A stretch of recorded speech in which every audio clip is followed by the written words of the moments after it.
नमो अर्हन्ताणं नमो सिद्धाणं नमो आयरीयाणं नमो अध्यायाणं नमो लोये सव्यसाहुणम्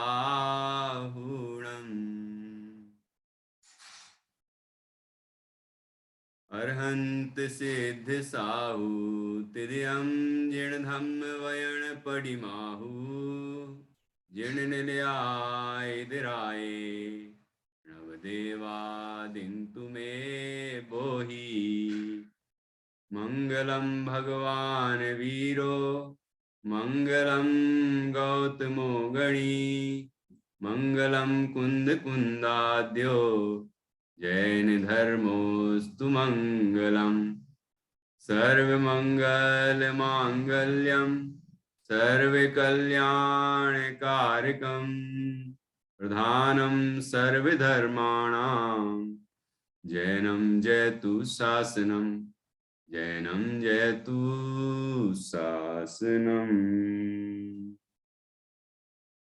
जीवम दवम जिणवर वस हैण जैणे देठम देविंद विंद वंदम वंदे तम सवदा सिरसा।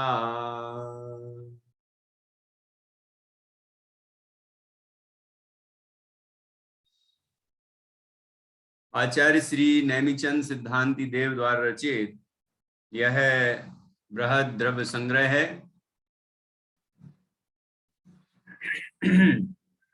इसकी 2 गाथाएं हो चुकी हैं। आज हम तीसरी गाथा पर चर्चा करेंगे। 2 गाथाएं आपने जरूर याद कर ली होंगी। पहली गाथा में मंगलाचरण किया गया है और दूसरी गाथा में आगे आने वाले जो जीव के स्वरूप को बताने वाले 9 अधिकार हैं उनका वर्णन किया गया है। तो सबसे पहले जिनको गाथाएं, दोनों गाथाएं याद हो गई हैं वो सुनाएं और उसके बाद फिर हम तीसरी गाथा पर चर्चा करेंगे। हाँ,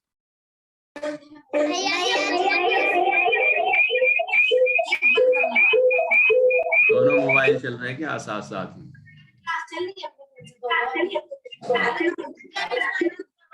बोलिए बोलिए, सभी बोलिए एक साथ।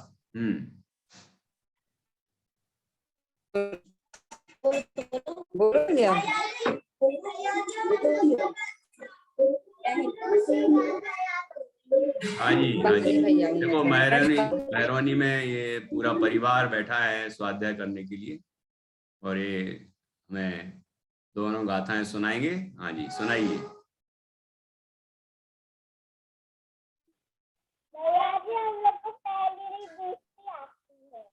हाँ,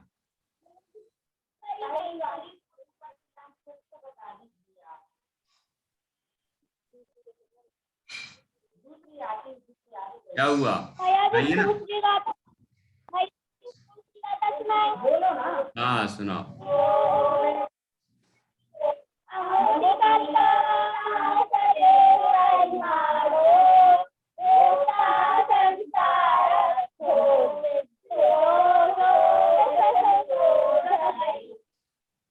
बहुत अच्छा। हाँ, पहली याद नहीं है तो मंगलाचरण वो तो याद हो गई।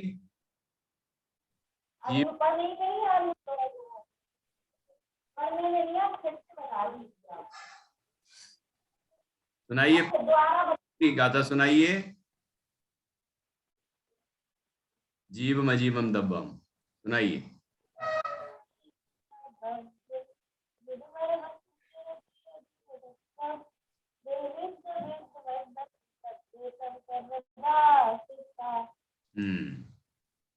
तो पहला तो पहले याद करना चाहिए ना, दूसरी याद पहली याद नहीं है। वाह यार, ऐसे कैसे हो सकता है? ये कमाल। चलिए याद कर लेना। हाँ, अब डॉक्टर निधि जी कौन सी, कल तो एक सुना दी थी, दूसरी भी कर ली होगी। हर दिन एक एक करते जाना याद। जीवो जीवो वो गोमौ जीवो उवो गमौ अमुत्तिकर्ता सदेह परिमाणो भोक्ता संसारथो सिद्धो सो विससो ढगई। वाह वाह, बहुत बढ़िया, बहुत अच्छा, बहुत अच्छा सुनाया। हाँ, इस तरह से दोनों गाथाएं पूर्ण हुई।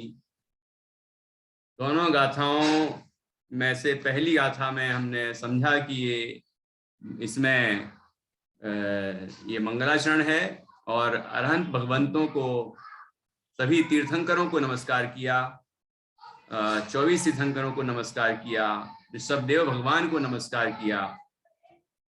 और हमने कल एक विशेष बात समझी कि इस ग्रंथ का क्या प्रयोजन है। इस ग्रंथ का प्रयोजन व्यवहार से 6 द्रव्य आदि का ज्ञान प्राप्त करना, निश्चय से आत्मानुभूति से उत्पन्न सुख प्राप्त करना, और परम निश्चय से आत्मानुभूति के फल में प्रकट होने वाले केवल ज्ञान के साथ अनंत सुख का रसपान करना, वह इस ग्रंथ का प्रयोजन है। अब कल हमने दूसरी गाथा समझी थी। दूसरी गाथा में जीव के 9 अधिकारों का वर्णन किया गया है। जीव का वर्णन 9 अधिकारों के माध्यम से किया जाएगा। जीव वह जो जीता है, जो उपयोगमय है, जो अमूर्तिक है, करता है, भोक्ता है, संसारी है, सिद्ध है, और जो अपने देह प्रमाण है, जो स्वभाव से ऊर्ध्वगमन करने वाला है, ऐसे जीव का स्वरूप यहाँ बताया जाएगा। तो दूसरी गाथा में इसी बात का परिचय दिया गया है। 9 अधिकारों का नाम उल्लेख किया है, जिसके माध्यम से आगे वर्णन किया जाएगा। इसी गाथा की टीका में ये बताया है आचार्य ब्रह्मदेव सूरी ने कि टीका करते समय, व्याख्या करते समय भी 5 बिंदुओं के माध्यम से व्याख्या करेंगे, और 5 ये बिंदु होने चाहिए। उसमें पहला है शब्दार्थ। पहले गाथा का शब्दार्थ बताया जाएगा, है ना, शब्दार्थ। फिर दूसरा नयार्थ। ये जो गाथा में वस्तु स्वरूप बताया है, वो किस नय से बताया है, निश्चय से या व्यवहार से। कोई बात निश्चय से कही तो उसका व्यवहार पक्ष क्या है, ये नयों के माध्यम से बताएंगे, इसको नयार्थ कहते हैं। फिर तीसरा है मतार्थ। मतार्थ का अर्थ ये है कि ये सिद्धांत जो यहाँ प्रतिपादित किया जा रहा है, वो यदि नहीं माने तो क्या दोष आएगा, और इससे विपरीत मानने वाले कौन कौन से मत हैं दुनिया में, ये मतार्थ में आता है। हम यदि ये बात स्वीकार नहीं करते जो भगवान जिनेंद्र ने कही है, तो कहीं ना कहीं अन्य मत का प्रसंग आता है हमारी मान्यता में। तो ये इसीलिए हमें जो वस्तु का स्वरूप बताया है उस पर ही चिंतन करके, जब तक वैसा ही निर्णय हमें ना आ जाए तब तक विचार करते रहना चाहिए, क्योंकि बात तो यही है जो वीतरागी सर्वज्ञ परमात्मा ने कही है। ठीक है।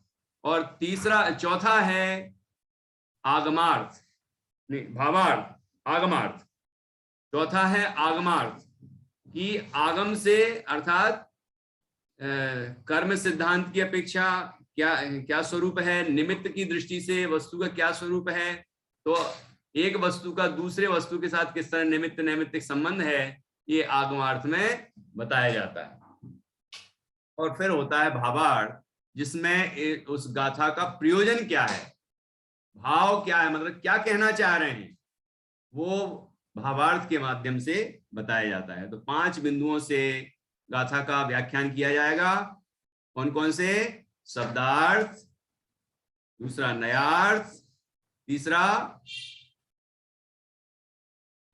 मतार्थ, चौथा आगमार्थ और पांचवा भावार्थ। ठीक है, 5 बातें आप लोग अपने पास कॉपी पेन रखें, जिससे कि कोई विशेष बातें इसमें आती हैं तो आप उनको नोट कर सकें और आगे अच्छे से याद करें, जो आपके काम आएंगी। अगला, जब अपन इस ग्रंथ के बाद कोई दूसरा ग्रंथ शुरू करते हैं तो हमारे पास बहुत सारी बातें ऐसी होती हैं जो वहां रिपीट हो सकती है दूसरे ग्रंथ में, तो हमें जल्दी जल्दी वो समझ में आ जाता है। ठीक है, और ये विधि जो यहाँ बताई है समझने की, ये विधि अन्यत्र भी काम आती है।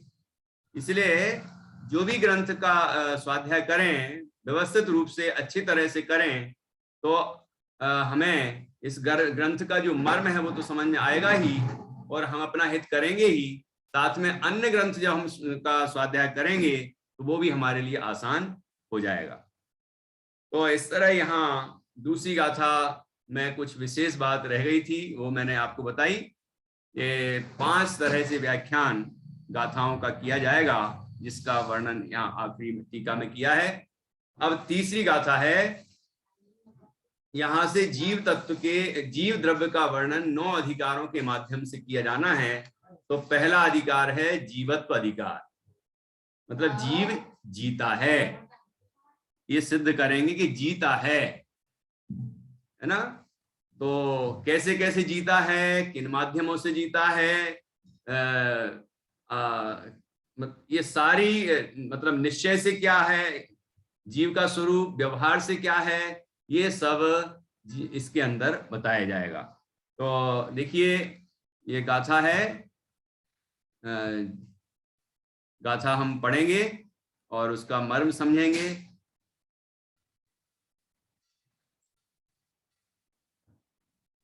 दो गाथाएं अभी तक यहाँ जो उपस्थित थे पहले से इन्होंने सुना दी हैं, और भी लोग अच्छे से याद करें, और अभी आखिरी में ये गाथा पूरी होने के बाद फिर सुनेंगे, तो आप अच्छी तरह से याद करके रखें, और सब नियम बना लें कि हर दिन एक गाथा याद करनी है, तो ये ग्रंथ आपको याद हो जाएगा।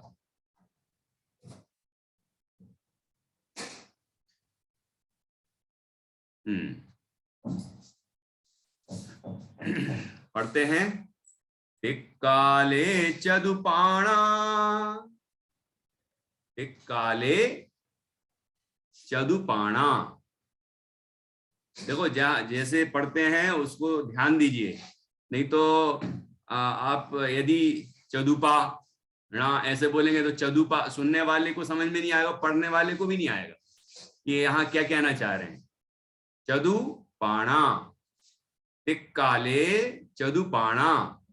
ठीक है, इंद्रिय बल माऊ आण पाणोय, आण पाणोय। ठीक है, टिक्काले चदुपाणा, इंद्रिय बल माऊ आण पाणोय। व्यवहारा सो जीवो, व्यवहारा, व्यवहारा, कुछ लोग व्यवहारा बोलने लग जाते हैं, हाँ पहले नहीं है बाद में है। व्यवहारा, व्यवहारा सो जीवो, व्यवहारा सो जीवो। निश्चय, निश्चय, ये इसमें निश्चय लिखा है, निश्चय है ना, यहाँ नीचे देखिए अन्वयार्थ में छ लिखा हुआ है, यहाँ स्प्रिंट है, छ करें। ठीक है, निश्चय, निर्णय दो, दु चेदना, जस, ये सब यहाँ पर अलग अलग हैं। निश्चय नय दो तक है, निश्चय नय दो, फिर दु अलग है, ये यहाँ पर स्पेस होना चाहिए, चेदना फिर स्पेस जस। ठीक है, आपके ग्रंथ में तो सही होगा। टिक्काले चदुपाणा, इंद्रिय बल माउआण पाणोय, व्यवहारा सो जीवो। णिच्छेणेदो दुचेदना जस, णिच्छेणेदो दुचेदना जस। ठीक है, अर्थ समझे? गाथा समझ में आई? पढ़ने में आई? हाँ, अब इसको अपन इसका एक एक शब्द से अर्थ समझेंगे, फिर उसका मर्म भाव समझेंगे। इस तरह ये चर्चा आगे बढ़ेगी। देखो, तिक्काले, तिक्काले का अर्थ क्या होता है? क्यों? प्रतिष्ठा। तिक्काले का क्या अर्थ होगा? तिक्काले अर्थात तीनों कालों में। देखो, तिक मतलब त्रिक, त्रि त्रि संस्कृत में लिखा है नीचे, यहां नहीं लिखा, आपके ग्रंथ में होगा। त्रि काले मतलब काल में, ठीक है, तीन कालों में चदुपाणा, चदु, चदु अर्थात चार, ठीक है, पाणा मतलब प्राण, चार प्राण होते हैं, चार प्राण। कौन से? इंद्रिय, इंद्रिय, बल। देखो, बल प्राकृत में ही बल बोलते हैं, हिंदी में भी बल बोलते हैं, संस्कृत में भी बल बोलते हैं। बहुत सारे शब्द तो आपको यहाँ मिल ही जाएंगे जो अपन हिंदी में संस्कृत में पढ़ते हैं, बोलते हैं, वो शब्द यहाँ हैं, तो आसानी से समझ में आएगी भाषा। देखो, तो क्या कहा?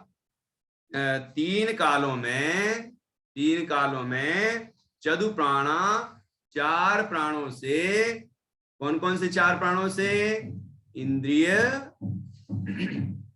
बल, आउ, माउ लिखा ना, तो बलम आउ, वो संधि विच्छेद होगा। बलम आउ मतलब बल, और आउ मतलब आयु, आयु। आण पाण, आण पाण मतलब आण पाण, श्वास का लेना और छोड़ना, श्वासोच्छ्वास, या नाड़ी की फड़कन होती है ना, स्वस्थ मनुष्य की नाड़ी की फड़कन, ये फड़कती है नाड़ी, अस्वस्थ की फड़कती है, फड़कती तो सभी की है, वो श्वासोच्छ्वास कहलाती है, ठीक है, श्वासोच्छ्वास।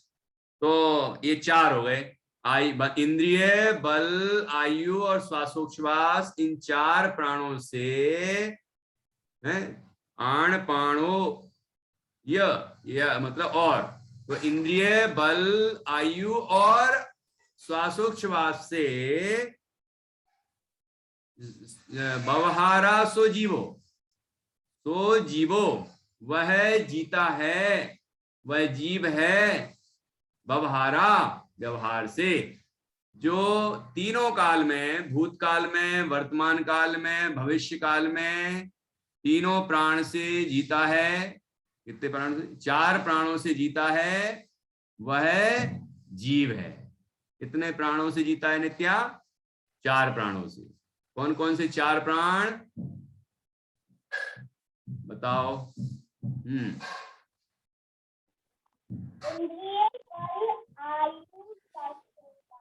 इंद्रिय, बल, आयु और श्वासोच्छ्वास, बिल्कुल सही। तो तुम्हारे कितने प्राण हैं? तुम्हारे कितने प्राण बताओ? चार हैं कि कम है? चार हैं पक्का? अच्छा, यदि ज्यादा हो गए तो नहीं हो सकते। अच्छा बताओ, इंद्रियां कितनी होती हैं? इंद्रियां कितनी होती हैं? पांच पक्का? तो गिनना, पांच है ना। बल कितने होते हैं? बल, बल कितने होते हैं? तीन। कौन कौन से? चलो अभी कौन कौन से बाद में पूछेंगे। तीन होते हैं, मनोबल, वचन बल, काय बल, अभी बता दिया। इंद्रियां तो आप जानते ही हैं, स्पर्शन इंद्री, रसना इंद्री, घ्राण इंद्री, चक्षु इंद्री, कर्ण इंद्री। और कोई छूट तो नहीं गई है?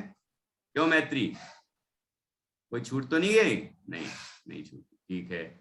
तो इंद्रिय, बल, तो ये पांच इंद्रियां और तीन बल हो गए आठ, ठीक है, आयु और श्वासोच्छ्वास, ये 2 और हो गए, तो कितने हो गए?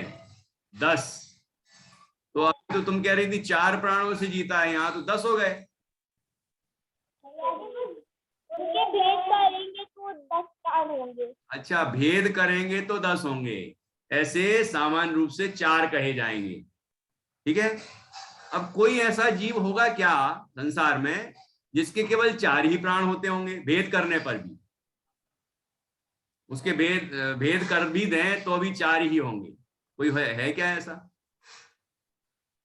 नहीं है?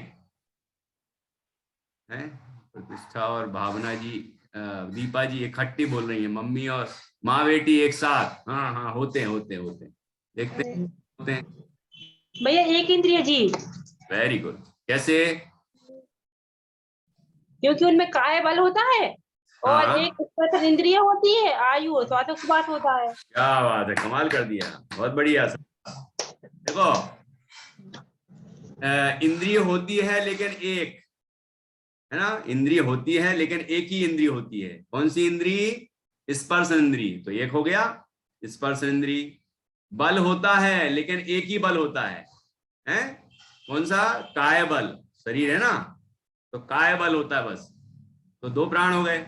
आयु और श्वासोच्छ्वास तो एक, उसके भेद ही नहीं है, आयु और श्वासोच्छ्वास, तो ऐसे 4 ही प्राण होते हैं एक इंद्रिय के, बराबर। तो इसीलिए आचार्य ने ऐसा लिखा कि तिक्काले चदुपाणा, सामान्य कथन किया। अब किसी के 4 हैं, है ना, किसी के और फिर आगे भेद बढ़ेंगे, 2 इंद्रिय वाले के कितने होंगे? 5 की 6 हैं? स्पर्शन और रसना 2 इंद्रिय हो जाएंगी। और क्या होगा?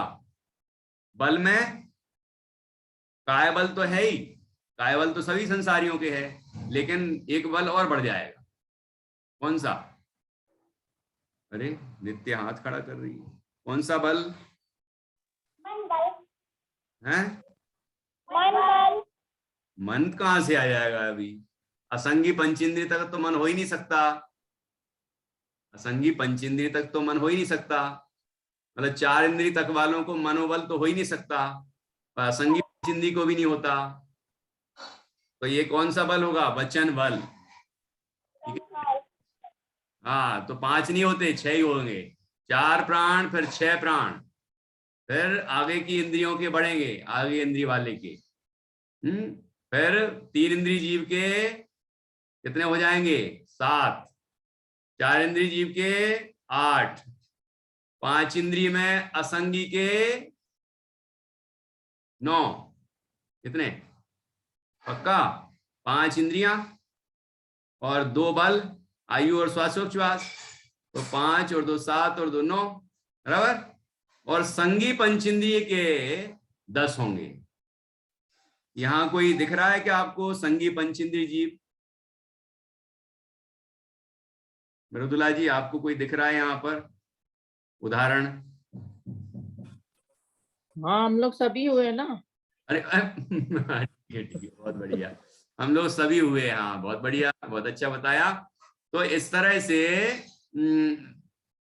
ये ध्यान रखना है कि आचार्य ने देखो जो बात कही कि 4 प्राणों से जीता है, तो ये सामान्य कथन इसलिए किया कि कोई ऐसे है कि जो 4 ही है। एक 2 कारण है 4 कहने की। एक तो एक संक्षेप सामान्य रूप से बिना भेद किए तो 4 ही हैं। दूसरा, कोई जीव ऐसे हैं कि जिनके 4 ही प्राण हैं, और भेद करते जाओ तो 10 प्राण तक हो जाएंगे।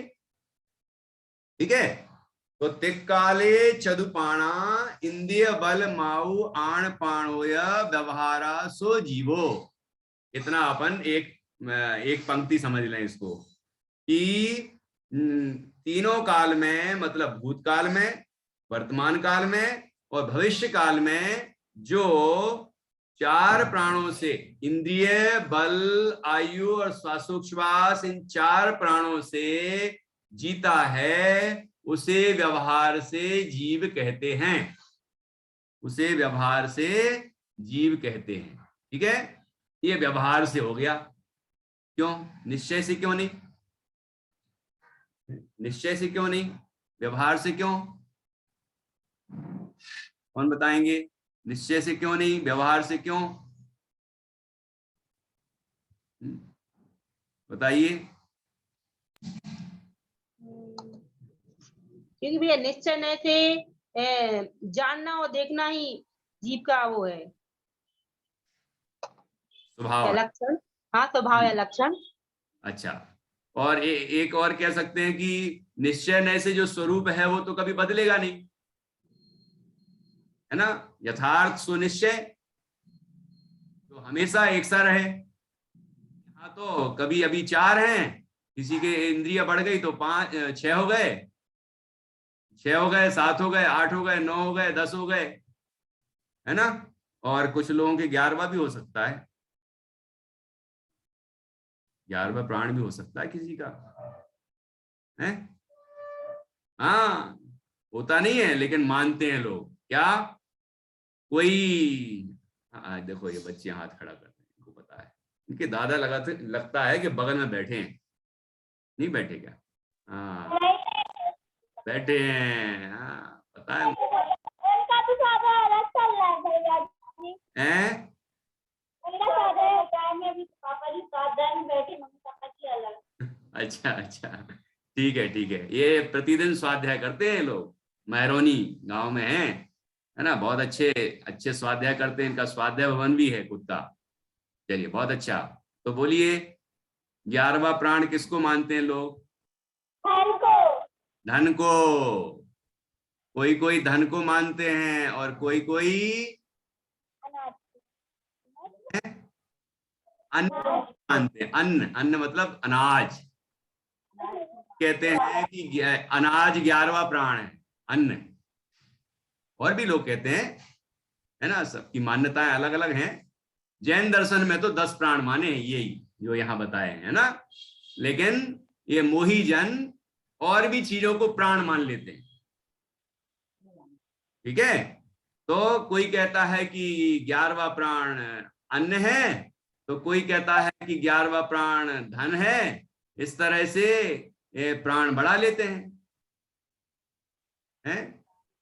तो इस तरह से, हाँ, अपन को ये समझना है कि प्राण यही है बस। ये भी व्यवहार से हैं, ये भी निश्चय से नहीं है, ये भी निश्चय से नहीं है, ध्यान रखना। तो निश्चय से क्या है, कौन से हैं प्राण? आगे लिखा है, निश्चय नय दो दुचेदना जस। निश्चय नय से कौन से हैं? निश्चय नय तो, निश्चय नय से तो, निश्चय नय से तो निश्चय, छा है ना, ध्यान रखना। निश्चय नय दो, निश्चय नय से दु मतो चेतना जस।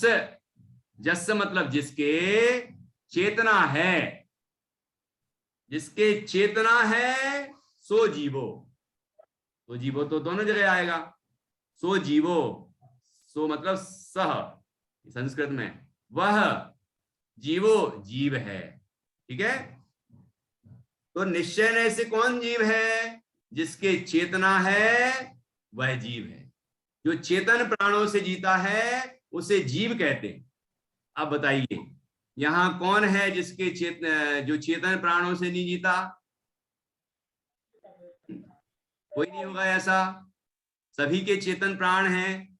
अच्छा, एक इंद्रिय वाले के, 2 इंद्रिय वाले के, 3 इंद्रिय वाले के, 4 इंद्रिय, 5 इंद्रिय, संगी असंगी, सबके हैं चेतना।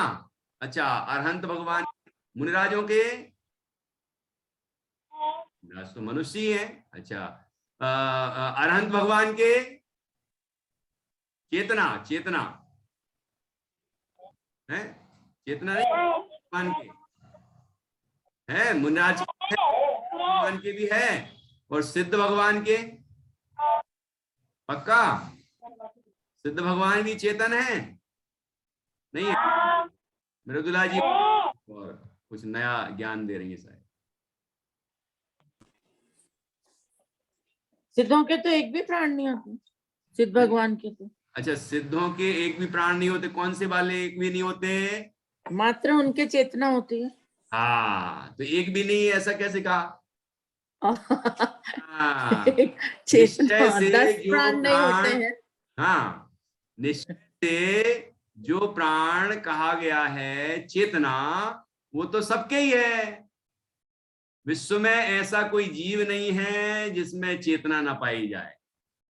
तो चैतन्य प्राणों से सभी जीते हैं, और वस्तुतः वही हमारा प्राण है।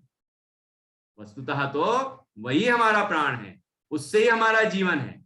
देखो, 47 शक्तियों में पहली शक्ति है जीवत्व शक्ति। जीवत्व से जो जीता है, कभी मरता नहीं। क्यों हाथ खड़े किए तुम लोगों ने, क्या बताना है? अभी हम लोग को 47 शक्तियां आती हैं। अरे वाह, 47 शक्तियां आती हैं, बहुत अच्छा। देखो, इन बच्चों ने 6 डाला भी पूरी याद की है। इनकी क्लास सेकंड से, शायद थर्ड से संस्कृत भी है। थर्ड से कि सेकंड से? थर्ड से। हाँ, ठीक है ना। ये और प्रतिदिन क्लास में आते हैं और अच्छे से पढ़ते हैं। बच्चों के साथ उनकी मम्मी भी बैठती हैं दोनों। देखो, दोनों बच्चों की, कोई की चाची होंगी, कोई की मम्मी होंगी, ऐसा। ये तीनों बच्चे है ना। और बगल में थोड़ा बिना मतलब कैमरे से थोड़े हटके इनके कभी दादाजी बैठते हैं, कभी पिताजी बैठते हैं, और परिवार के सदस्य सभी बैठते हैं, है ना। कभी कभी लाभ लेते हैं। तो हाँ, इस तरह बहुत अच्छी बात है। इनको हमने कहा कि आपने 6 डाला सुनाई है, इनको पुरस्कार देना था ना बच्चों को। तो हमने कहा अकाउंट नंबर भेजिए, आपके बच्चों ने 6 डाला सुनाई है, उसके लिए हमें गिफ्ट देना है। तो 500 रुपये तीनों बच्चों को देना थी। तो कहते हैं, भैया जी हमें भी बहुत दिन से इच्छा थी आपसे बात करने की, हमें पाठशाला के लिए कुछ सहयोग राशि देनी है। तो अभी वो 1500 तो आप वहीं के वहीं रख लीजिए, क्योंकि हमें भेजने पड़ेंगे, वापस भेजने पड़ेंगे। आप यहाँ से भेजोगे, हमें वहां से भेजने पड़ेंगे। बहुत अच्छी भावना है। और वहाँ स्वाध्याय मंदिर तो है ही, मंदिर का भी निर्माण हो रहा है, पंचकल्याणक भी होंगे। चलिए, तो यहाँ देखिए, चेतन प्राणों से जीता है उसे जीव कहते हैं, यह निश्चय नय का कथन है। मतलब बिल्कुल यथार्थ है। ये त्रैकालिक स्वरूप है जीव का, ठीक है। और ये 4 प्राणों से जीता है, ये व्यवहार है, क्योंकि ये वास्तविक प्राण नहीं है। संसार अवस्था में जब तक है तब तक ये 4 प्राणों का संयोग है। उसके बाद जब जीव सिद्ध अवस्था को प्राप्त करता है तो ये संयोग भी छूट जाता है। और जीता तो वास्तव में चेतन प्राणों से ही है, लेकिन व्यवहार से इन 4 प्राणों से जीता है, ऐसा कहा जाता है। जैसे हम आंख से देख रहे हैं, ऐसा कहा जाता है कि आंख से देख रहे हैं, वास्तव में किससे देख रहे हैं? अपने ज्ञान से देख रहे हैं, है ना। कान से सुन रहे हैं, वास्तव में तो हम अपने ज्ञान से शब्द का ज्ञान कर रहे हैं, सुन रहे हैं, है ना। चखते हैं तो जिह्वा से चखते हैं, लेकिन वास्तव में वहां जिह्वा इंद्री जहां है, वहां जो आत्म प्रदेश है, उनमें जो ज्ञान है, उस ज्ञान से हम जान रहे हैं, है ना। ऐसा कहा जाता है, हमने स्पर्श इंद्री से छू के जाना, है ना। लेकिन वास्तव में यहां पर जो ज्ञान है, उस ज्ञान से हमने जाना, ठीक है ना। तो स्पर्शन, रसना, घ्राण, घ्राण नाक, हमें लगता है कि नाक से सूंघा हमने, लेकिन नाक के अंदर जो ये तो बाह्य उपकरण है, अंदर जो अंतरंग उपकरण है, और वहां आत्म प्रदेश है। अंतरंग उपकरण के अंदर भी आत्म प्रदेश है। वो आत्म प्रदेश में जो ज्ञान है, वो ज्ञान जानता है, वो भावेंद्री कहलाती है, ठीक है ना। वो ज्ञान से जानते हैं, लेकिन नाक उसमें निमित्त है। तो ये 5 इंद्रियां निमित्त हैं, जानते तो हम ज्ञान से हैं। तो असली प्राण हमारा ज्ञान है, चैतन्य प्राणों से जीता है ना।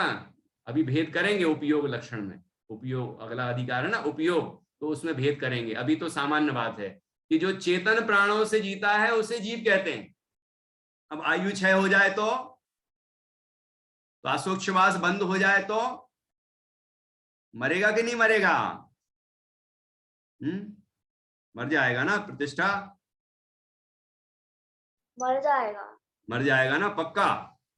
मक्का, सोच लेना थोड़ा सा। तो फिर इसका मतलब ये हुआ कि जैसे हमने ये शरीर छोड़ दिया तो खत्म,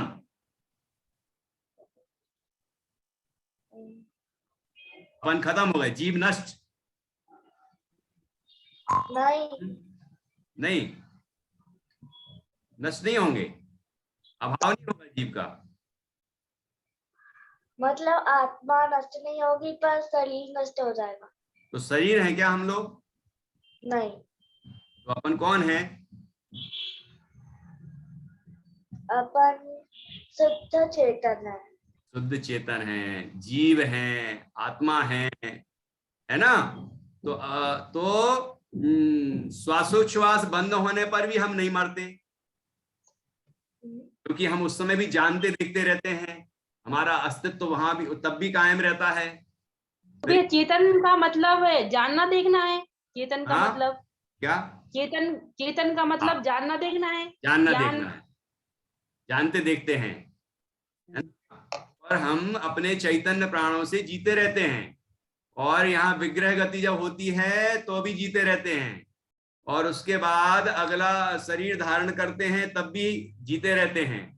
और जिस भाव में हम दिगंबर मुनि बनके आत्म साधना करते हैं और सर्व कर्मों का, पहले तो 4 घातीय कर्मों का क्षय करके अरहंत बनते हैं तब भी जीते हैं, चैतन्य प्राण वहां भी हैं।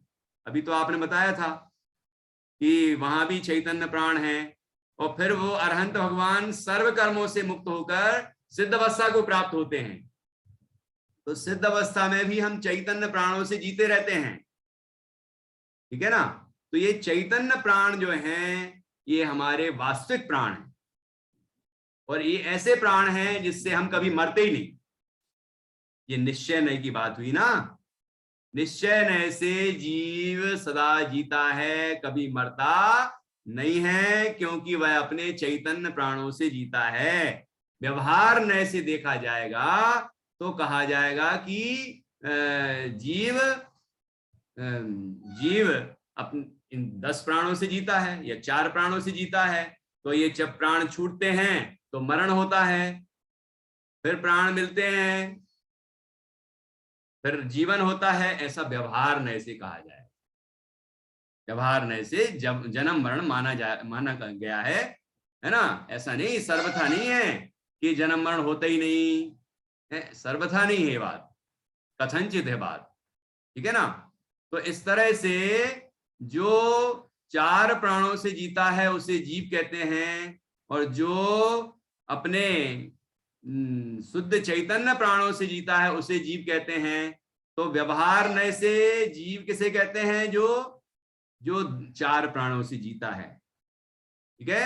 और निश्चय नय से जीव किसे कहते हैं? जो अपने चैतन्य प्राणों से जीता है, ठीक। अब जीता है अकेला नहीं, जीता था, 3 तिक्काले लिखा ना, तिक्काले, तीनों कालों में जीता था, जीता है और जिएगा। व्यवहारा सो जीवो, वो व्यवहार नय से जीव है जो जीता था, जीता है और जिएगा। तो निश्चय नय से प्राण है चैतन्य, चैतन्य प्राणों से जीता है, तो जीता है, जीता है, जीता है, क्योंकि मरते ही नहीं है। क्यों नित्या, समझ में आ रहा है कि नहीं आ रहा है क्या बोल रहा हूं मैं? क्योंकि मरते ही नहीं है। निश्चय नय से जिससे जीता है वो, उसमें मरण तो होता ही नहीं है, क्योंकि सदाकाल चैतन्य प्राणों से जीता है। चैतन्य प्राण सदाकाल हैं, वो हैं, गुरुदेव बोलते थे 6 6 6, ये हिंदी वाला 6 नहीं है ना, गुजराती वाला है। उसका मतलब है। इसका मतलब इसने ये नहीं कहा कि था, है और रहेगा, ऐसा नहीं कहा। निश्चय नय में काल भेद भी नहीं है, निश्चय नय में काल भेद भी नहीं है, ठीक है। तो यहां तो जीता है, जीता है, जीता है, जीता है, त्रिकाल जीता है।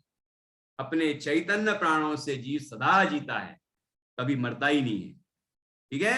उसकी अवस्थाएं बदलती हैं, लेकिन वह उसका जो स्वरूप है वो कभी नहीं बदलता, स्वभाव है वो कभी नहीं बदलता। वो अभी मनुष्य अवस्था में है या अन्य अन्य गतियों में जाता है। मनुष्य अवस्था में दिगंबर मुनिराज बन जाता है, मनुष्य अवस्था में दिगंबर मुनिराज अरहंत बन जाते हैं, पर अरहंत सिद्ध हो जाते हैं, लेकिन चैतन्य प्राण तो सदाकाल कायम रहते, ठीक है।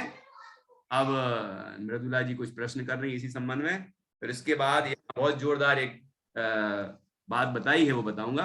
हाँ जी। नहीं, मैं पूछ रही हूँ जैसे जो मर जाने के बाद जो अपने को अभी ज्ञान है, अपन जो ये पढ़ रहे हैं सब कर रहे हैं, वो ज्ञान है, वो ज्ञान वहां रहता है। हम किसी भी पर्याय में जाएं तो ज्ञान रहता है हमारा, कि बिल्कुल वो रहता खत्म है। हो जाता है? नहीं, कुछ खत्म नहीं होता, पर्याय बदलती है। पर्याय पर्याय तो बदलती है, पर पर्याय उस अपेक्षा पर्याय ज्ञान में, बदलेगा। हाँ, पर उस पर्याय में वो ज्ञान है हमारा जो हाँ, आज हम लेकिन इतना। संस्कार रूप में जाता है। देखो, कभी कभी जाति स्मरण ज्ञान होता है किसी को, हाँ, क्योंकि बात याद आ जाती है कि नहीं, पूर्व भाव की भी, वो पूर्व तो बहुत कम लोगों को होती है। किसी को होती हो, हाँ, है ना। हाँ, जन्म की बात भी याद आ जाती है, इसका मतलब वो जानने का जो संस्कार है वो तो वहां है। और तो इस भाव का ज्ञान अगले भाव में गया। अब वो पर्याय रूप में देखा जाए तो प्रति समय नया नया नया नया ज्ञान हो रहा है, नई नई पर्याय हो रही जानने की। तो उस पर्याय अपेक्षा तो देखेंगे तो वो तो उत्पन्न विनष्ट उत्पन्न विनष्ट उत्पन्न उत्पाद व उत्पाद हो ही रहा है, नया नया ज्ञान हो रहा है, पुराना पुराना नष्ट हो रहा है। लेकिन ज्ञान स्वभाव तो नित्य ही है ना। और उसमें जो का जो संस्कार है वो अगली पर्याय में जाता है मतलब ये व्यवहार नय है, मतलब अगली पर्याय में भी याद रहता है, ऐसा है, ऐसा हमने भोगा था, हमने ऐसा किया था, बोला था, जाना था इत्यादि। तो अगली पर्याय में ये ज्ञान बना रहता है। तो वो पूरा ज्ञान बना रहता है जो हम सब कर रहे हैं अभी, वो पूरा ज्ञान रहेगा। हाँ, हो सकता है, इसमें कोई बड़ी बात नहीं है। अवधि ज्ञान हो जाए तो फिर कितने ही भाव पहले का भी ज्ञान हो और कितने ही भाव आगे का भी ज्ञान हो। और अवधि ज्ञान तो अभी कभी होता ही नहीं है किसी अरे क्यों नहीं होगा, मुनि, मतलब अभी तो नहीं होगा, पंचम काल में तो नहीं ठीक है, होगा। ठीक है, लेकिन जीव को मनुष्यों को होता तो है ना, होता तो है ही। को भी हो जाता है, नारकियों और देवों को तो जन्म से ही होता है उनके। तो एक कोई बड़ी बात नहीं है कि हम पूर्व की बात जान लें। बड़ी बात यह है कि हम यदि कदाचित जान भी लें तो हमें ये समझ में आए कि ये अनादि से हम ऐसे ऐसे भटक रहे हैं। हाँ, नदी से तो भटक ही रहे। जब पूर्व भाव का स्मरण हुआ, नव भाव की याद आई, तो उन्होंने संसार से विरक्त होके मोक्ष मार्ग को अपनाया। और अभी किसी को हो जाए जाति स्मरण ज्ञान ही हो जाए तो क्या होगा पता है? पहले नंबर, यदि मान लो कोई राजा महाराजा रहा हो या कोई देवता रहा हो या कुछ मतलब कोई विशिष्ट रहा हो, तो वो सब दुनिया को बताता फिरेगा, मैं ये था पिछले भाव में, मैं ये था पिछले भाव में। ये नहीं सोच रहा है कि मेरे, हम लोगों को तो पता नहीं है, हम तो जिनवाणी पर भरोसा करते हैं और ये जानते हैं कि पूर्व में हम थे, आगे भी रहेंगे, और हमें तर्क युक्तियों से भी समझ में आता है। लेकिन उसको तो दिख गया ना, उसे तो और ज्यादा वैराग्य होना चाहिए, लेकिन उसे वैराग्य नहीं होता, क्योंकि वास्तव में पूर्व भाव का ज्ञान हो जाने से कोई किसी को वैराग्य हो जाए ये कोई नियम नहीं है। वैराग्य तो ना, पूर्व भाव का ज्ञान ना हो तो भी हो सकता है, इसलिए ये कोई बड़ी बात नहीं है। तो ज्ञान का छोटा सा विकसित परिणमन है। हमारे ज्ञान में तो इतनी क्षमता है कि लोकालोक को जान ले, तीनों काल के पदार्थों को जान ले, क्षमता तो हमारी इतनी है। इसलिए ये कोई बड़ी बात नहीं है कि हम पूर्व की बात को जान लें, ठीक है। अब यहाँ पर एक प्रश्न उठता है, ये बात कैसे समझ में आए कि हम पूर्व भाव में भी थे और आगामी भाव में भी रहेंगे, ये बात कैसे समझ में आए? तो टीका में इसके लिए आचार्य ने, टीकाकार ने 9 उदाहरण दिए। कितने उदाहरण दिए? 9 उदाहरण दिए हैं। आर्यन ध्यान से सुनना, 9 उदाहरण कौन से हैं? आप लोग यदि गाथाएं याद करेंगे तो ये इतना सारा जो ज्ञान भरा है ना उसके अंदर मर्म, ये सब याद रहेगा। एक गाथा याद करने से उसके बारे में इतना विस्तार सब याद आ जाता है, क्योंकि उसमें जो शब्द हैं वो क्लू है हमारे, मतलब वो पॉइंट ऐसे हैं जिससे हम वो सूत्र हैं, गाथा सूत्र कहते हैं उनको। तो वो ऐसे हैं कि जिससे कि उस पर आप चिंतन करते जाओ करते जाओ करते जाओ, बहुत सारा मर्म उसके अंदर भरा है।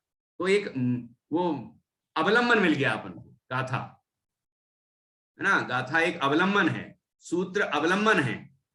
जैसे डोरा सहे सुई नहीं खोती, है ना, ऐसे ये जिनवाणी का ज्ञान होगा तो हम भटकेंगे नहीं कभी, और हमारे ज्ञान को भी एक आधार मिलेगा चिंतन करने के लिए। ठीक है, तो सभी अच्छे से कंठस्थ करें ये गाथाओं को। तो अब देखो, इसमें तीसरी गाथा का अर्थ हो गया। अब इसी के अंदर एक टीका में एक बहुत सुंदर दोहा है, प्राकृत में दोहा है, तुम्हारे हिंदी वाला नहीं, ये सब निकले तो मूल से ये संस्कृत प्राकृत अपभ्रंश इन सब से ही निकले हैं ये बाकी चीजें। तो यहाँ भी एक दोहा है, मतलब गाथा है। बच्छ रख भव सारिख सगिण रे पियराय, चुल्ले हंडी पुण्य मडऊ नव दिठंता जाय। कुछ तो समझ में आया होगा। नव दिठंता जाय, 9 दृष्टांत होते हैं। इस बात को सिद्ध करने के लिए आचार्य ने 9 उदाहरण दिए हैं। ये अगली गाथा नहीं है ना, तीसरी गाथा की टीका में एक कोटेशन दिया है, संदर्भ दिया है आचार्य ब्रह्मदेव सूरी ने, जिनने व्याख्या की है इसकी बृहद द्रव्य संग्रह की, उनने। तो ये बहुत जोरदार बात है जो समझने की है, क्योंकि लोग हम सबको भटका देते हैं। अरे पूर्व भाव किसने देखा, आगामी भाव किसने देखा, खाओ पियो मौज करो, क्या फालतू धर्म की बातें लगा रखी हैं इत्यादि कह के हमें गुमराह करते हैं। और स्कूलों में भी इसी तरह की बातें चलती हैं। उनको, वो पूर्व भावों को नहीं मानते, आगामी भावों को नहीं मानते, तो हमारे बच्चे लाखों रुपए खर्च करके यही पढ़ रहे हैं। वो ये जैन दर्शन का जो मर्म है, जो धर्म का मर्म है, वो नहीं सीख रहे। वो उसके लिए तो पैसा लगना हो, यदि फीस लगनी हो थोड़ी सी भी, तो कोई नहीं देगा, भाग जाएंगे। ये स्थिति है। मतलब ये थोड़ा विचार करने की बात है कि जो कीमती है ज्ञान है, उसके लिए कुछ देना नहीं चाहता, और जो इस जीवन में वो भी कदाचित काम आएगा, जरूरी नहीं कि काम आ ही जाए और सारा आ जाए, ये भी जरूरी नहीं, उसके लिए सब कुछ लुटाने को तैयार। ये विचारणीय विषय है। यहाँ देखो कितनी जोरदार बातें कही। 9 उदाहरण, आप भले गाथा याद ना हो लेकिन 9 उदाहरण आपको याद हो सकते हैं। पहला उदाहरण दिया है बच्छ। बच्छ मतलब वत्स, बछड़ा। बछड़ा लिख लो, बछड़ा, गाय का बछड़ा। देखा होगा गाय का बछड़ा, क्यों रश्मि, गाय का बछड़ा देखा? गाय जब उस बछड़े को जन्म देती है तब देखा किसी ने? देखा? मैं जब छोटा था, शायद 7वीं 8वीं में रहा होऊंगा, गुरुकुल में पढ़ता था खुरई में, खुरई सागर के पास। तो हम एक मैदान में, मतलब बहुत सारे पेड़ लगे थे, वहां बैठ के पढ़ रहा था। वहां एक गाय ने बछड़ा दिया। मैंने वो दृश्य देखा। ये देखो, पढ़ने से उतनी बात नहीं आती जितनी देखने से समझ में आती, अनुभव। तो जब मैंने देखा कि उस गाय ने बछड़ा दिया, तो तत्काल क्या हुआ, गाय ने बछड़ा दिया, फिर उसने चाटना शुरू किया उसको, और जैसे ही उसके ऊपर का लेप हटा, है ना, जो आवरण जार रहता है ना, वो हटा, और वैसे ही वो उछलने लगा। और उछलते उछलते सबसे पहले उसने क्या किया पता है? उसने गाय के यहाँ मुंह मारना शुरू किया, और ऐसे करते करते करते करते जहां गाय के थन होते हैं वहां पहुंचा और गाय का दूध पीने लगा। तो ये बताओ, उसको किसने बताया कि जब भूख लगे तो यहाँ भोजन मिलता है, यहाँ मुझे, यहाँ वो, मतलब गाय के पास कुछ है ऐसी चीज जिससे मेरा पेट भर सकता है, मेरी भूख मिट सकती है। ये किसने सिखाया? ये पहला उदाहरण दिया आचार्य ने, बच्छ। ये पूर्व संस्कार, इसको, ये पूर्व के संस्कार हैं कि भूख लगती है, भूख की पीड़ा होती है, दुख होता है, तो उसका स्रोत ये है, बाहर में, ठीक है। तो वो ढूंढ लिया उसने, जन्मा था वो, अभी का जन्मा, किसी व्यक्ति ने उसे सिखाया नहीं, ठीक है, उसे किसी ने नहीं सिखाया, किसी ने नहीं बताया बेटा इधर आ जा, बछड़े इधर आ जा, यहाँ दूध मिलेगा, नहीं सिखाया, उसने खुद ढूंढ लिया और पीने लगा दूध। ये पीना किसने सिखाया ये बताओ, ऐसा चूसा जाता है ये किसने सिखाया? किसी ने नहीं सिखाया ना, क्योंकि अनादि का संस्कार है जीव को, संसार अवस्था का, ठीक है। तो ये पहला उदाहरण आचार्य ने दिया, वत्स मतलब बछड़ा। बछड़ा से आपको एक शब्द याद रहेगा तो आपको इतना बड़ा जो मैंने उदाहरण दिया है ये सब समझ में आएगा। इससे पता चलता है कि जीव पूर्व में भी था, मतलब हम पूर्व जन्मों में भी थे, हम इसी जन्म जितने नहीं हैं, ये बात समझ में आती है। दूसरा उदाहरण दिया रख मतलब अक्षर, आप तो शुद्ध हिंदी में लिख लो, पहले हो गया वत्स या बछड़ा लिख लो, दूसरा लिखिए अक्षर। अक्षर, अक्षर जो बोल रहे हैं ना अपन, ये बच्चों को अक्षर बोलना किसने सिखाया? क्यों आर्यन? ये तो पापा ने सिखाया होगा, हैं? अक्षर बोलना किसने सिखाया? अनम्यूट करो। पता नहीं। पता नहीं तो बचपन में सिखाया था, अब याद थोड़ी ना रहेगा किसने सिखाया था। कह रहा है हमें थोड़ी याद रहेगा कि किसने सिखाया था।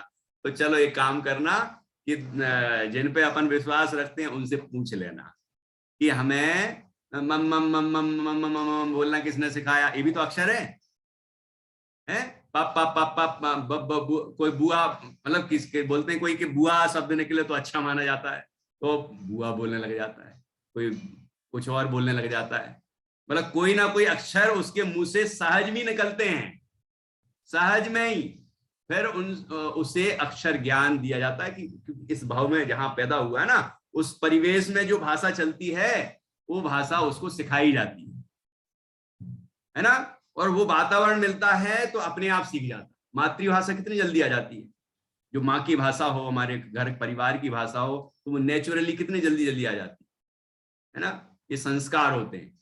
तो उसे अक्षर बोलना किसने सिखाया? तो आचार्य कहते हैं इससे पता चलता है कि इसको पूर्व के संस्कार हैं।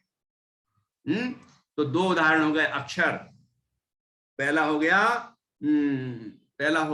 बछड़ा, दूसरा हो गया अक्षर, और तीसरा उदाहरण दिया है, क्योंकि यहां लिखा है देखो दूसरे में अक्षरों का, देखो पहले से बोलता हूं, बस जन्म लेते ही बछड़ा पूर्व जन्म के संस्कार से बिना सिखाए अपने आप ही माता का स्तनपान करने लगता है। जब मैंने ये पढ़ा था तो मुझे वो दृश्य याद आया था, जब पहली बार पढ़ा था द्रव्य संग्रह, तो वो दृश्य आया कि अरे हमने तो देखा है, ऐसा ऐसा हुआ था, बिल्कुल वाकई ऐसी बात है। तो एक पक्का हो गया कि हाँ ये बात सही है। दूसरा अक्षर, अक्षरों का उच्चारण जीव जानकारी के साथ आवश्यकता अनुसार करता है, जड़ पदार्थों में यह विशेषता नहीं होती।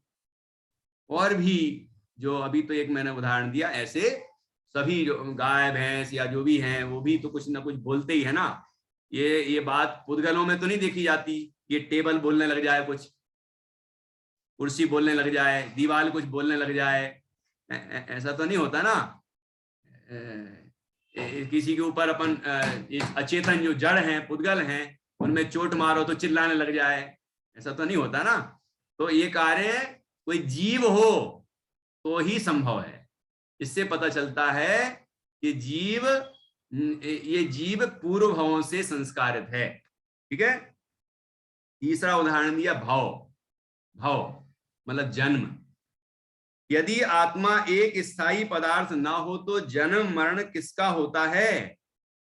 ये भाव मतलब जन्म मरण। तो हमारे ये जन्म मरण होता है, जन्म हुआ फिर मरण हुआ, ये किसका होता है? यदि जीव स्थायी पदार्थ है तो, स्थायी शाश्वत है तो, शाश्वती भी नहीं है, पर्याय अपेक्षा शाश्वत नहीं है, क्षणिक है, ठीक है, उत्पन्न विनष्ट होता है। द्रव्य अपेक्षा शाश्वत है, तो सर्वथा नहीं है दोनों बातें। मतलब कोई कहे कि ये आत्मा अजर अमर है, कभी जन्म मरण होता ही नहीं है, ये बात सर्वथा सही नहीं है। पर्याय अपेक्षा जन्म मरण है, ये मनुष्य पर्याय में अभी है, फिर यहां से मरण हुआ, देव पर्याय में पहुंचा। तो ये असलियत है, वास्तविक बात है। अभी यहाँ पर अकेले शरीर नहीं छूटा, इस शरीर के साथ जीव की असमान जाति पर्याय भी थी। मनुष्य पर्याय, मनुष्य पर्याय अकेली पुद्गल की नहीं होती, जीव और पुद्गल दोनों की होती। तो उसका हुआ व्यय और देव पर्याय का हुआ उत्पाद। तो देव पर्याय वो पर्याय, उसमें जीव की पर्याय भी है, पुद्गल के साथ जीव की अवस्था भी है। ऐसा नहीं समझना केवल पुद्गल की अवस्था है, ठीक है। तो इस तरह जन्म मरण होता है, इससे पता चलता है कि ये जीव है, जीव एक भिन्न पदार्थ है। जैसे चार्वाक मानते हैं या वैज्ञानिक लोग कोई मानते थे, अभी थोड़ा बहुत सुधर गए हैं, तो वो ऐसा सोचते थे कि ये अंदर में जो नर्वस सिस्टम है उससे ही ये सारा जानने का काम होता है। ये सिस्टम बंद तो चेतना खत्म, जीव कोई अलग पदार्थ नहीं है ना। वो तो ज्यादातर तो अभी भी मानते हैं, थोड़ा बहुत सुधार हो गया वो सोच में। तो कहने का मतलब ये कि जीव एक भिन्न पदार्थ है जो शरीर से भिन्न है और नया शरीर धारण करता है, इस वर्तमान शरीर को छोड़ता है, फिर नया शरीर धारण करता है। संसार अवस्था में जब तक है तब तक की बात है, और अन्यथा अंतिम शरीर को छोड़ के सिद्ध अवस्था को प्राप्त करता है। ठीक है, ये भाव हो गया। सादृश्य, तीसरा उदाहरण दिया है सादृश्यता। सादृश्य मतलब समानता। समानता, क्या समानता? ये सब में, सभी में समानता क्या है? आहार। सभी आहार करते हैं, जितने जीव दिखाई देते हैं। कोई ऐसा है कि जो आहार नहीं करता हो? उद्गलों में तो ये व्यवहार नहीं दिखता, चाहे पशु पक्षी हो, चाहे मनुष्य हो, या देव हो, या नारकी हो, कोई भी हो, है ना, आहार करते हैं। परिग्रह, परिग्रह जोड़ते हैं। भय, डरते हैं। मैथुन संज्ञा होती है, मैथुन। हर्ष, प्रसन्नता होती है। विषाद, दुख होता है। आदि सब जीवों में एक समान दिखाई देते हैं। ये सादृश्यता है जो, इससे पता चल रहा है कि जीव, जहां जहां जीव है वहां वहां जहां जहां जीव है, में संसार अवस्था की बात है ना। तो ये अभी संसार अवस्था में जीव की सिद्धि चल रही है। कई जीव संसार अवस्था में भी जीव को नहीं मानते, मोक्ष की तो छोड़ो, मतलब ये नहीं मानते कि ये शरीर के अंदर जीव है। उनको ये सिद्ध की करके बताया है कि देखो ये सादृश्यता पाई जा रही है, जितने जीव हैं उनमें ही ये चीजें क्यों पाई जाती हैं, पुद्गलों में क्यों नहीं पाई जाती?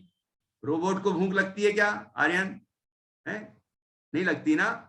उसको डरता है क्या? वो खुश होता है क्या? उसको ये फीलिंग्स होती हैं क्या? ये नहीं होती। जो जीव है उसको ही होता है। इसलिए जीव एक भिन्न पदार्थ है जो इस शरीर से भिन्न है। ठीक। और फिर पांचवा उदाहरण दिया है स्वर्ग, और छठवां उदाहरण दिया है नरक। तो पांचवा छठवां इकट्ठा कर सकते हैं आप, स्वर्ग नरक। आप कहेंगे स्वर्ग किसने देखे, नरक किसने देखे? लेकिन ये युक्ति से सिद्ध होता है। जो ज्यादा पाप करते हैं तो उनको भी उसका फल भोगने का कोई स्थान होना चाहिए। जो पुण्य भाव करते हैं उनको उसका फल भोगने के लिए कोई स्थान होना चाहिए। तो इस युक्ति से सिद्ध होता है कि स्वर्ग नरक होते हैं, और आगम में माने गए हैं। और हम ही नहीं मानते, ये अन्य मत वाले भी मानते स्वर्ग नरक। तो ये स्वर्ग नरक कैसे? यदि जीव अलग पदार्थ ना हो, इस देह से भिन्न ना हो तो। ठीक, स्वर्ग नरक। और सातवां है पितर। पितर उदाहरण है। पितर, पितर का मतलब होता है पूर्वज हमारे। ये जो आपने सुना होगा ना, ये व्यंतर आदिक हो जाते, व्यंतर बन जाते हैं कोई हमारे पिता। पितर मतलब पूर्व, हमारे दादा परदादा वगैरह। कोई मान लो भूत बन गए हों, व्यंतर बन गए हों, तो वो हमें आके अपने हाल सुनाते हैं कि हम वहां हैं, अब ये कर रहे हैं। ये तो सुना होगा ना आपने। और कहीं कहीं हकीकत भी देखने को मिली होगी कभी ना कभी, तो है ना। होता है कि नहीं होता? मृदुला जी कह रहे हैं होता है क्या नहीं होता? भूत होते हैं क्या? नहीं, बोलते हैं व्यंतर आते हैं। व्यंतर दो तरह के होते हैं। बिल्कुल, व्यंतर आते एक कौतूहल करते हैं और एक अच्छे होते हैं। ये हाँ। पितर लोग ही व्यंतर होते हैं ना।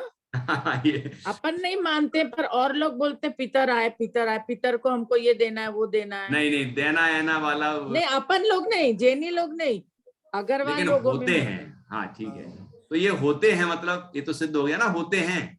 हाँ, होते तो हैं अभी वेंकट यही जाति। इतनी सिद्ध करना है कि पितर होते हैं, पूर्वज पूर्व में जिनके साथ हमारा कोई संबंध था वो व्यंतर भूत आदि बन गए, तो वो अपना हाल सुनाने के लिए, हमारी खबर लेने के लिए, हमें सहयोग करने के लिए या हमें असहयोग करने के लिए, मित्रता और शत्रुता जो भी होगी, वो कहीं ना कहीं आते हैं, है ना। और अभी भी कुछ क्षेत्र हैं जहां देखने को मिल जाते हैं। पद्मपुरा क्या नाम है, जयपुर में पद्मपुरा है, कहीं तिजारा जी है, कहीं और भी जगह हैं जहां ऐसा देखा जाता है कि किसी को भूत आ गए और फिर उसको उतारे जा रहे हैं इत्यादि। ये सब काल्पनिक बातें नहीं है ना, ये सब काल्पनिक बातें नहीं है, लेकिन कुछ लोग जो फिल्में बनाते हैं वो काल्पनिक बहुत ज्यादा बनाते हैं, इसलिए भ्रम फैल गया। लेकिन जैन दर्शन के अनुसार भूत होते हैं, यक्ष राक्षस भूत पिशाच ये सब 8 प्रकार के बताए गए हैं, जो वो सब होते हैं, लेकिन एक द्रव्य दूसरे द्रव्य का कर्ता नहीं है, ये भी जैन दर्शन ने बताया है।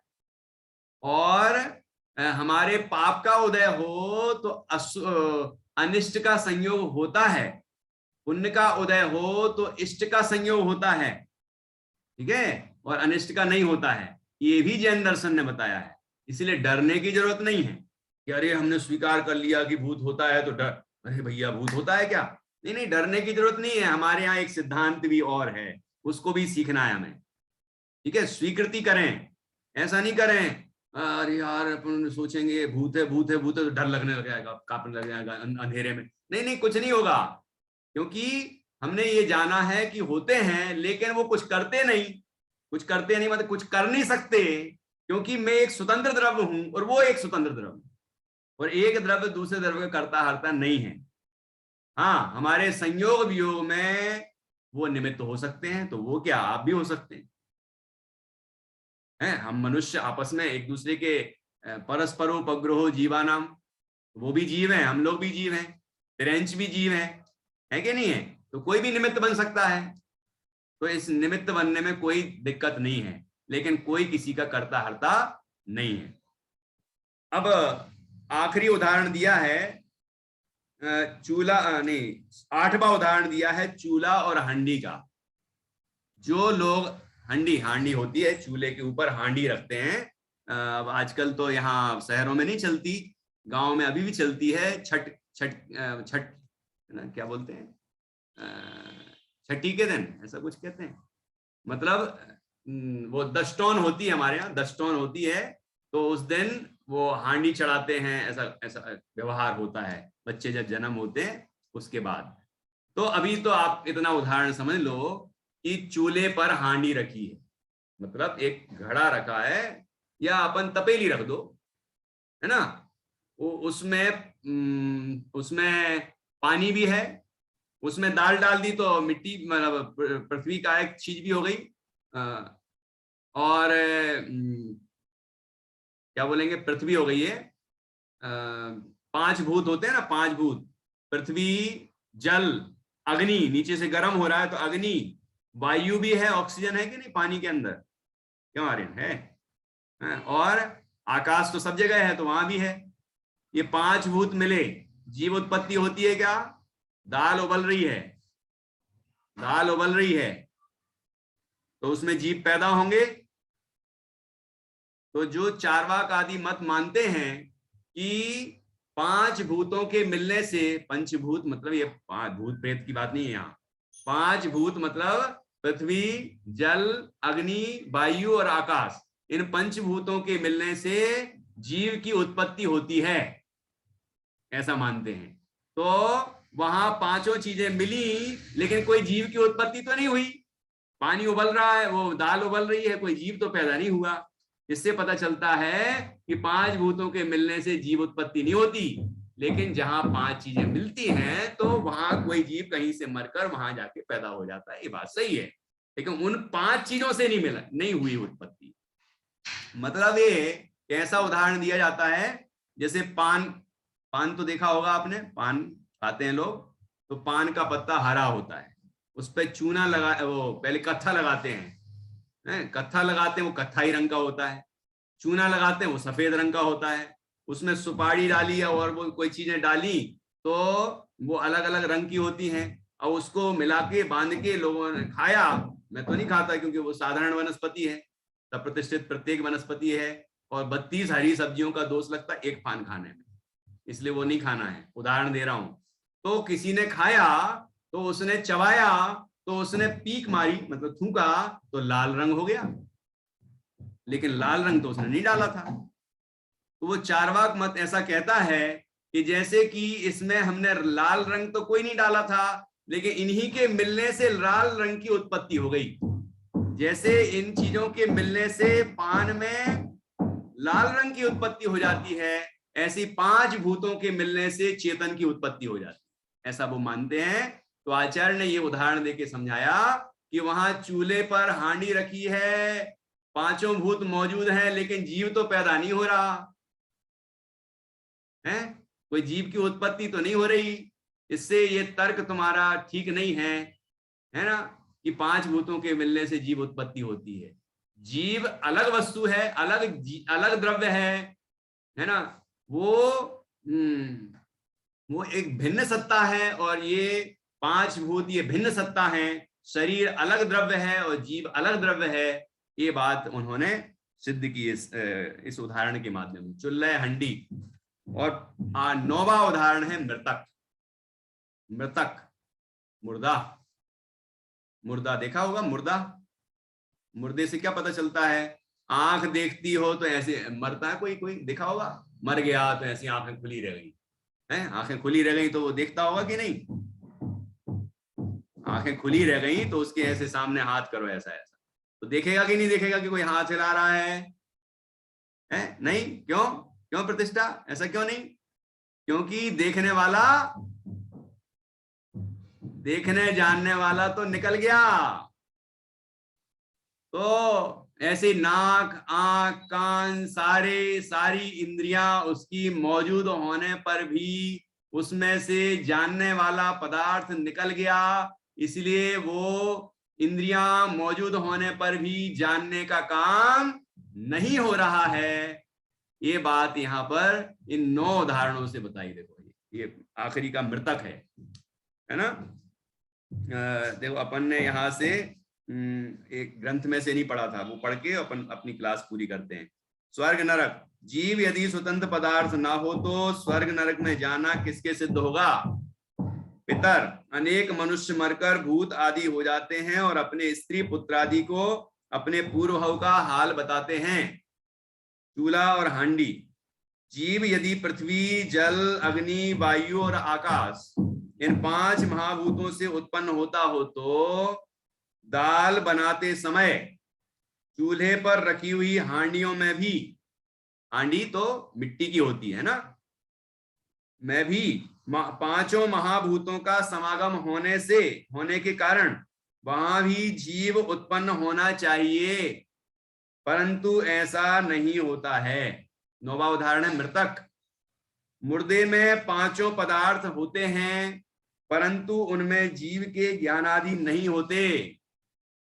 इस प्रकार जीव एक पृथक स्वतंत्र पदार्थ सिद्ध होता है। ये 9 उदाहरणों से सिद्ध होता है कि जीव एक स्वतंत्र पदार्थ है, शरीर भिन्न है, ये पंचभूत भिन्न है, जीव एक भिन्न सत्ता है और वो अनादि अनंत वस्तु है, ये बात सिद्ध होती है। और वो व्यवहार से देखा जाए तो 4 प्राणों से जीता है, निश्चय से देखा जाए तो वो अपने चैतन्य प्राणों से ही जीता है। ये बात यहाँ बताई गई है। ये दोहा फिर से पढ़ता हूं, पावर जो यहाँ पर दिया है प्राकृत में। बच्छ रख भव सारिक्ष सगणिरय पियराय। अब तो आ रहा होगा समझ में। बच्छ रख भव सारिक्ष सगणिरय पियराय। चुल्लय हंडिय पुण मडऊ, चुल्लय हंडिय पुण मडऊ। णवदिठन्ता जाय, णवदिठन्ता जाय। ऐसा देखो, हम स्वाध्याय करेंगे तो ये रहस्य खुलेंगे, सारी बातों का समाधान मिलेगा। हम जिनवाणी नहीं पढ़ेंगे हैं तो हमें ये बातें समझ में नहीं आएंगी। इसलिए अच्छी तरह से हम स्वाध्याय करें और उसमें जो नए नए रहस्य निकलेंगे उससे हमारी जिज्ञासाओं का समाधान होगा और हम मोक्ष मार्ग की ओर दृढ़ता से बढ़ेंगे कि वाकई मैं इस देह से भिन्न तत्व हूं, मैं अनादि अनंत वस्तु हूं, मैं इन 4 प्राणों से वास्तव में नहीं जीता, मैं तो अपने चैतन्य प्राणों से जीता हूं, इनसे जीता हूं। ये तो व्यवहार से कहा है, वस्तुतः तो मैं चेतन तत्व हूं और सब परद्रव्यों से भिन्न तत्व हूं। ऐसा अपने आत्मा का ज्ञान होता है और आत्मज्ञान हुआ तो फिर भेद ज्ञान होगा, सम्यक दर्शन, सम्यक ज्ञान, सम्यक चारित्र होंगे और मोक्ष मार्ग हुआ, मोक्ष की प्राप्ति होगी। नहीं तो जीव को जब ये विश्वास ही नहीं कि मैं एक भिन्न द्रव्य हूं, जीव द्रव्य हूं, तब तक जीव पुरुषार्थ क्यों करेगा मोक्ष के लिए? ठीक है ना? तो ऐसा ये बहुत ही सुंदर यहाँ पर भाव आया है। किसी को प्रश्न करना हो तो 2 मिनट और हैं, उसके बाद हम जिनवाणी स्तुति करेंगे। मृदुला जी। मेरा एक तो आपने जो 5 बिंदु बताए थे वो एक बार मुझे बताइएगा। और हाँ। ये जो आपने बोला ना अभी ये चार्वाक मत क्या भट्ट, तो हमने लिखा है गाथा का विशेषण मतार्थ से खंडन, मतलब उनने बोला जीव, चार्वाक मत का जो जीव को अनादि अंत नहीं मानता है। हाँ, ठीक है। तो ये भी सब है। उपयोग है नैनायिक मत का। हाँ, वो लोग मोक्ष को नहीं मानता है। हाँ, शरीर प्रमाण नैनायिक मीमांसा का संख्या बराबर। और कर्ता संख्या मत का है अमूर्तिक चार्वाक भट्ट मत का। तो ये क्या हुआ अमूर्तिक चार्वाक का मतलब? ये मत हैं, वो नहीं मानते। मत है, वो कहते हैं कि जीव का स्वरूप ऐसा नहीं है, अमूर्तिक नहीं है जीव, है ना, मूर्तिक मानते हैं। अभी उन्हीं का समाधान तो यहाँ किया है इन उदाहरणों। हाँ, वही ये 9 ये आए हैं इसमें, इस तरह बताया है। ठीक है, ओके। आप लोग अच्छे से जो भी आपके पास टीका है उसका स्वाध्याय कीजिए और गहराई से आपको समझ में आएगा। मैं यहाँ पर गाथा का अर्थ और टीका के अंदर जो विशेष बिंदु आए हैं वो आपको यहाँ बताता जाऊंगा। आपके पास जो भी ग्रंथ है, पीडीएफ में है या फिर आपके पास ग्रंथ है, तो उसका आप स्वाध्याय कीजिए, टीका पढ़िए, तो आपको निश्चित रूप से ये सब सरल हो जाएगा और सब कुछ समझ में आएगा। हाँ जी, डॉक्टर निधि जी क्या बोल रही हैं? भैया जी, गाथा और टीका में क्या डिफरेंस होता है? गाथा और टीका में क्या अंतर? गाथा तो जो 2 लाइन की गाथा है, जैसे काले चदुपाणा, ये गाथा है ना, और उसका जो अर्थ है, मतलब उसका जो व्याख्या की है, वो टीका है उसकी। तो फिर दोहा और छंद किसे बोलेंगे? हाँ, दोहा, छंद, गाथा, टीका ये सब अलग अलग होता है। हाँ, गाथा में वैसे आर्या छंद होता है और दोहा अलग छंद है, तो इसको अलग अलग तरीके से पढ़ा। बच्छ रख भव सारिक्ष सगिण रे पियराय, चुल्ले हंडिय पुण्य मडऊ नवदिठन काले चदुपाणा इंदिय वल माऊ आण भवहारा सो जीवो निश्चय दो दुचेदना जस। लय अलग है। तो ये छंदों में, जैसे कि हिंदी में दोहा, सोठा, चौपाई बहुत सारे अलग अलग होते हैं ना, ऐसे ही होते हैं। वो भी गाथा ही है, दोहा रूप में है, ये आर्या छंद रूप में है, ऐसे अंतर होगा। ठीक है, चलिए, बहुत बढ़िया। इस तरह से तीसरी गाथा का मर्म हमने समझा और अब तीसरी गाथा की टीका में 6 नयों की चर्चा है, वो अपन कल करेंगे, मतलब सोमवार को करेंगे। और इसके बाद फिर चौथी गाथा आएगी, उसमें उपयोगमयत्व अधिकार बताया गया है, तो जीव का स्वरूप उपयोगमय है, ये बात आगे बताई जाएगी। अभी तक हमने जितनी चर्चा की है आप उसको विषय को पक्का करें और स्वाध्याय करें, और जितनी गहराई में हम जाएंगे उतना हमें सबको लाभ होगा। इस तरह लाभ प्राप्त करें, और इस तरह से आज की क्लास हम पूरी करते हैं। अब हम जिनवाणी स्तुति करेंगे, और जिनवाणी स्तुति ये बच्चे कर रहे हैं प्रस्तुत। आर्यन, तुमने कोई तैयार की है क्या? सुनकर वाणी छोटी वाली कोई स्तुति, जिनवाणी स्तुति? अच्छा, ठीक है। कमलाश देखो ज्ञान के प्रकाश देखो आपका परिवाश देखो भारत की बसानी है जब जान देखो वल्लभी भात देखो सोबायो बेसान देखो धनी है आलू बताए देखो जीव के जदाए देखो काम न करताए देखो भक्ति आनी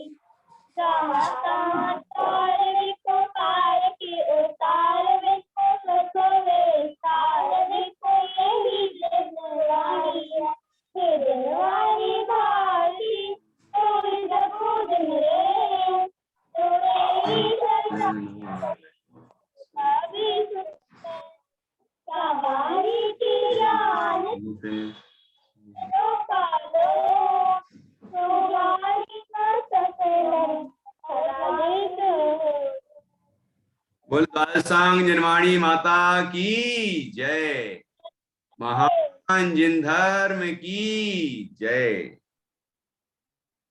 सभी 9 बार नमोकार मंत्र के माध्यम से पंच परमेष्टि का स्मरण करेंगे।